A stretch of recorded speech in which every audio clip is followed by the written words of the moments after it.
Mark 3. He entered again into the synagogue, and there was a man there who had his hand withered. They watched him, whether he would heal him on the Sabbath day, that they might accuse him. He said to the man who had his hand withered, "Stand up." He said to them, "Is it lawful on the Sabbath day to do good or to do harm, to save a life or to kill?" But they were silent. When he had looked around at them with anger, being grieved at the hardening of their hearts, he said to the man, "Stretch out your hand." He stretched it out, and his hand was restored as healthy as the other. The Pharisees went out and immediately conspired with the Herodians against him, how they might destroy him.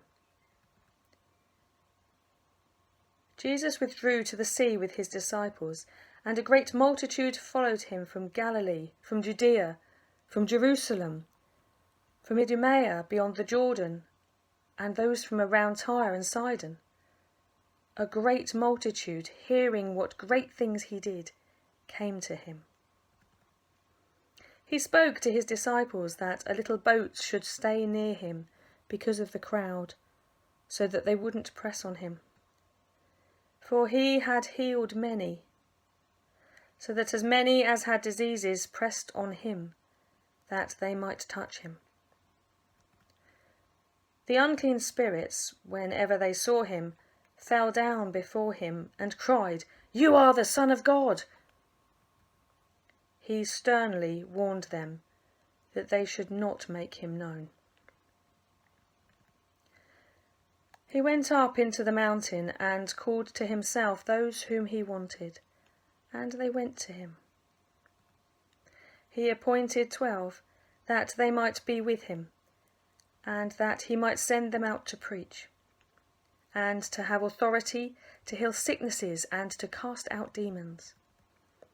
Simon, to whom he gave the name Peter, James the son of Zebedee, and John, the brother of James, whom he called Boanerges, which means sons of thunder, Andrew, Philip, Bartholomew, Matthew, Thomas, James the son of Alphaeus, Thaddeus, Simon the Zealot, and Judas Iscariot, who also betrayed him.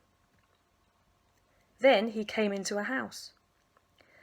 The multitude came together again, so that they could not so much as eat bread. When his friends heard it, they went out to seize him, for they said, "He is insane."